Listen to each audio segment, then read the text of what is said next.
Hey everybody, Max here. Today we're finally going to be looking at the s.a.w classified dial tone figure. Guys, dial tone, he was one of my all-time favorites back in the day. That I think it was 86 wave back in the day, man, they had just had some bangers. I'm telling you, that was a fantastic wave. I had most of that wave. Dial tone was right up there. Just a lot of fun. Really cool looking character. Didn't like the way he was portrayed in the cartoon, but and he hasn't really been used much in the comic, but I definitely liked him. He kind of reminds me of my dad. My dad has a mustache similar to that, and he was in the military as well, in the Navy, but not the Army. But anyway, it was kind of cool to have a character that kind of resembled my dad a bit. So this is really cool. They did a really good job on this one. There's some reuse, but there's also a lot of new, and I think they really knocked it out of the park. So this guy's definitely going to have a high rating. He's the best of the wave. Now I don't have Xandar. Maybe I'll get Xandar later, but I'm not. I know that if I start getting Dreadnoks, I'll have to get all of them, and I don't really care for those characters, to be honest with you. So yes, I can't exactly declare Dial Tone the best of the way without reviewing that one when I've only looked at Leatherneck and the Saw Viper. But come on, I mean, I love this figure, I love this character. So I'm just declaring him the best of the wave. So we'll get in the accessories and articulation and all that good stuff. Package, new stuff, kind of what we're used to seeing for the new classified box.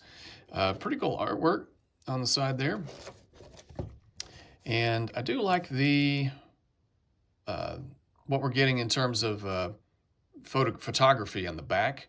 Have no idea what this little Millennium Falcon looking thing back here is all about, but hey, it looks cool. I wonder what the story is. I'm not much into the box, gushing about the box, but I do like this wave and the photography for it. So anyway, he's number 149 in the line. I don't normally talk about that either because I just want to dive into the figure, and that's what we're gonna do here. So, okay, like I said, I'm excited. He comes with everything that you see. This is definitely he can carry everything that comes in the box. There's nothing. I have nothing off to the side to show. We'll just break him down a little bit. He comes with this, I guess, parabolic mic, and it doesn't have a trigger or anything like that to kind of add a little extra resistance, for the actual trigger finger. And so he doesn't hold it very well. You might have to heat up the hand and mold it a little bit, or do a little tweaking of a Valaverse gripping hand and see if the peg would fit in there. I haven't done that yet, but it's pretty cool. No extra paint, just kind of there. He's got this curved handle and some detail and everything. So I don't think he had something like this originally. Let's see. Let's get his rifle. And he's got this kind of, he comes with a cell phone that mounts into this particular, I guess, harness slot, what have you. And I guess you can use it as maybe that's his sighting tool. Maybe he's not a great shot and he's using technology to help him line up and fire accordingly. So, which might not be a good thing. He probably needs to be a better shot. Like he needs to qualify with iron sights and all that kind of stuff. But he's a communications officer, but the kind of the motif a little bit here is kind of just more of like just technology in general. So some of this stuff I like the phone and this kind of the way he's using it doesn't scream communications. It screams like mainframe, like some kind of tech specialist, computer specialist. Now, maybe in the cartoon they were good friends. I don't know. But at any rate, this is a pretty cool looking rifle. This is new, and I do wish this slot would come off, but it doesn't. And the stock is very thin, more like a pistol brace. Magazine does drop out. He doesn't come with any extra magazines or anything like that. It resembles the original rifle that the O-ring figure came with, which I always thought was one of the cooler weapons in the line. So lots of detail there. Like I said, pretty cool. I like it. Let's see what comes with a knife. So I don't know if we've seen this knife, this sheath. I don't know if we've seen this knife before, but no paint or anything like that. But it's sturdy, you know. And so is the gun. Everything here is very sturdy. So we're past the gummy weapons. If you want to take the sheath off, now the O-ring figure had this just molded in, and so they actually you'll have to take the foot off to get it off if you wanted to, but it's there because that's where it was on the original figure. He has this, I guess, another communications device here. You can slide it down. And the reason I'm taking it off is because the antenna is going to get in the way. It does get in the way of the articulation, and I don't want to damage it. This is a very rubbery, so there is some give, but I would imagine if you play with this too much, it's going to break off. But pretty good detail. It's brown plastic with some painted, with the walkie-talkie, what have you, painted black, and it's solid and cool. And I think the O-ring figure it was molded in something like this. It was silver, and it didn't have such a long antenna. It was just molded into the leg right here. And so they went with the the accessory, extra accessory, and so you can take it off. So you have a little so they wouldn't have to. These are scrap iron's legs, so they weren't going to add something and mold something on there and completely change the tooling on those legs. So that's probably why they went this route. So you can take it off if you want to. What I am going to do, because of this now it's scrap iron's legs, but the diaper piece, the crotch piece. I don't like saying crotch or diaper. So the waist piece, let's just call it that, has this pouch that is, you can't take it off, so it's molded into there. And then the cell phone holder is glued on there. And it's softer plastic than I thought. It's a little more malleable than I thought it would be. So I'm not really sure how I feel about that. I think some flexibility would keep it from breaking. However, because it's so soft that, well, I guess you'd put it in like this. It doesn't quite, it does the job, but just be aware that, if you try to pose him with the phone right there, it's gonna probably pop out. It doesn't retain it very well. It does, but I foresee this thing probably peeling off eventually. So I think that was probably a judgment call. They could have gone with a harder plastic and glued it on there, and it would have held the phone a lot better.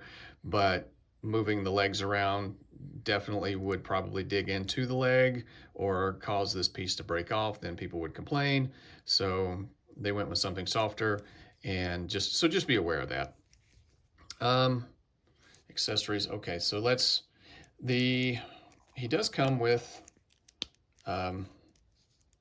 now this wrist piece right here, this kind of techno looking thing, that was on the original figure as well. It was molded in. You can take the hand out and take it off as well. So take that off. So that's another accessory. And then he has a watch that has a red face, and that can come off. And then this armband with a little pouch. It was molded into the original figure in silver. They just went with black plastic, no extra paint. So I might take this off and touch it up with a Gundam marker. I've got a silver marker, so I might do that. But that comes off. And let's see. So I want to get to the backpack in a second because I want to save that for last. I was surprised his harness here is free floating. I actually thought it was going to be molded into the vest, which is new. So that's kind of a bummer. The backpack does keep it in place fairly well. Otherwise, it's floating, like especially right here. It just kind of, I guess you could maybe heat it up with a hair dryer or something and mold it a little bit, but it's like it's got too much material in the top right and not enough in the bottom right. So, so there's just too much slack right here. And that's about the only thing I can really complain about. Although I might, who knows, I might find a couple of other things I'll complain about. So there's that. Kind of have to, yeah, kind of pull it down a bit, but it's going to pop out. So just be aware of that. That's the only real annoyance for me. I don't know what shirt. I don't know what's underneath here. If this is a reuse of anybody else, the torso, it has pretty good waist pivot. Obviously these vests, even if he has a ab crunch, you get nothing from it. So, but it's black plastic with some brown painted on, and then silver grenades, and which I think also resemble the original O-ring figure. So that's a nice attention to detail there. The beret comes off, and I don't think this is a new beret too. This is not just a reuse of Falcon's beret. Maybe, maybe the original Beachhead. I don't know. Somebody tell me in the comments section. But to me, I don't. I've compared it, and it doesn't look exactly like the. It's not Stalker's beret. It's not. So I think this is new to Dial Tone, and you can take it off. And he has pretty good. It's a very good face sculpt, I gotta say. This is definitely one of my favorite face sculpts. I don't know. He looks like a real person. Like, I wonder who they base this guy off. He kind of reminds me of an actor. I can't think of his name, but the paint was done really well on the hair, the mustache, the eyes. There's even some kind of furrowing of the brow. The eyebrow goes up a little bit, and then he has this earpiece and a throat mic. And okay, so there's one other thing that I wanted to kind of ding it for. It's the head and neck. This head, there's practically no range of motion. That's it. And the neck piece does not, it's stuck in there. I haven't heated this guy up, but I will eventually. This will be the first time I've taken the head off. And yep, typical kind of what we're used to seeing now. They got away from the disc hinge and giving us this ball joint that has no range of motion whatsoever. So you're definitely going to have to mill out some material to get a little more range of motion. And it does not want to turn very well. And there's also a little bit of a gap in the neck to sternum. So there's that. So that's about the only thing that I can really ding it for.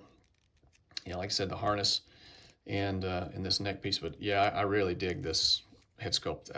They couldn't have made a better recreation of the original Dial Tone. So I'm thinking this was a labor of love for somebody, the designer. And of course, I don't. You've heard me say it before if you watched any of my other videos. I have kind of a hate relationship with backpacks, especially with Classified and Action Force. They just, they add too much weight, and oftentimes they just fall over. So, and honestly, that's no different with this guy. But Dial Tone's backpack is so iconic and so tied to him that they had to get this guy right. They had to get this piece right. So yeah, and they added a ton of detail. Looks like a little bit of silver paint on the harness here. Now, they didn't have to do that. They could have just left this completely brown. So it's interesting, some of the things, the distance that they'll go, and the things where they'll spend money on paint and other things, and then not on others. So it's kind of interesting. So like I said, it just makes me think that whoever designed this was a labor of love for them. Dial Tone must have been a really great figure for them, or at least they really they had him, or they really liked him. But the arm is very good. It goes all the way around. There's silver paints, probably, yeah, it's brown plastic with silver paint, some wiring painted black. Yes, this camera does rotate. I guess this might be another dome camera, but it doesn't do anything. It's just, I guess it's just painted black and some silver, and looks like a fan. I don't know if there was ever any explanation as to why this thing is shaped the way it is. I mean, uh, what purpose might it have had? I think as a kid I might have had it shooting something, pretended it was shooting something out of here. Um, anyway, the way this thing comes down, and I'll show it to you in a minute, but it doesn't really. It will come in only in certain positions will it actually come all the way down and cover his mouth like it's a communications device. But he already has a throat mic, so I'm kind of using this as kind of like a heads up display, a monocle heads up display or something like that. Kind of it slides down right in front of his right eye, and he's got these cameras, and I'm just kind of pretending that he's got a little bit of a HUD right there, and maybe it's feeding him information from the cell phone to his gun, and he's using that to that's like his targeting or whatever. Yeah, it's not something that screams communications officer. It's something that I would think mainframe. I can't wait for us to get that figure would do, but uh, still, it's kind of cool. And this thing slides out or pops open, and the original didn't have this, so there's some open space in there. It looks like a let's see. Oh gosh, let's see if I can get my lighting right for you. So there's some. It kind of looks like a motherboard in there. You see some fans, some maybe RAM sticks and components, some printed circuit boards, some capacitors, that sort of thing. And then this, it's not a keyboard like I thought it would be. It looks like a soundboard, like a mixing board. So that's kind of interesting. And like I would think it would be a keyboard of some sort. I'm kind of like, what's he doing? Or maybe he's using some, you know, uh, you know, new type of technology, like a sonic. Maybe this isn't a parabolic. Maybe it's a sound weapon, and he's modulating the frequency to knock people out or whatever. So anyway, that's cool. It painted silver, and then I think this might be a sticker. I'm not sure. But anyway, I'm impressed, and it snaps in there really well. It's probably the best designed backpack of the entire classified line, and so I'm very, very thankful for that. So it takes a little bit. I was a little concerned. You kind of have to find the right angle to get it back in. There we go. Yep. And this backpack is no different than, like, my criticism of other backpacks is on full display with this guy. So here we go. You can come down about that far. It covers his nose, but the harness gets in the way.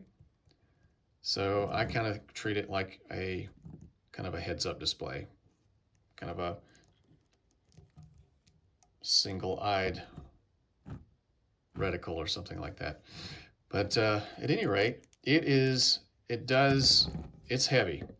And I think, if it was, I think it's probably a little bigger than it needs to be. I think it could have probably been scaled down a little bit compared to the O-ring. But with this size, that's how you get all this extra detail. At least that's my, that's what makes sense to me, at least. So you may need a stand. I haven't used a stand yet, but I kind of, lean him forward a bit on one leg, and to get him to stand like that. So he kind of looks like he's marching all the time, looking down, what have you. So he needs a little work in the neck to kind of get more head articulation, and to have him stand up straight and support this weight, you're going to need a stand. So that's the only downside. And because this backpack is so iconic, I'm going to figure out a way. He's never going to be without this thing. So those are the accessories. And so let's get into the articulation. Like I said, I've already gone on up ahead. These are new arms. We have not seen these arms before, and they do resemble the O-ring figure. and the paint is pretty good. I get a little smudginess there, a couple of spots that I'll have to clean up. Like I said, I do wish this harness had been molded into the vest. I really wish they had gone that extra mile, because it's just, I mean, you can take it off and there's, you know, it's just plain green. So yeah, I really wish they had done that. So, but if you want, if the harness gets in your way and you annoy it, it annoys you, there you go. You don't really need it anymore. So, okay, sorry, I got a little sidetracked. So arms go all the way around, yeehaw. Good bicep swivel. This feels like really solid. These are new arms, and I'm sure we'll probably see them again, and they're solid. Really good range of motion, pinless joints, all that wonderful stuff. It has a butterfly joint that it may also be new. You can kind of see a gap right there, but it's in there solid. It's a little on the loose side, and you don't get a lot of crossbody action going there. And I think these hands might actually be new or newer. It seems like we always get the same hands, and they just paint them like open fingers or what have you, the skin tone of the character. But at any rate, this wrist gauntlet here, whatever this doohickey is, kind of gets in the way of the articulation of the wrist. And let me just go ahead. I'll take that off and show you. It's on there tight. So it comes off like that. And then, so you can display him without that if you wanted to. So there's some display options there for you.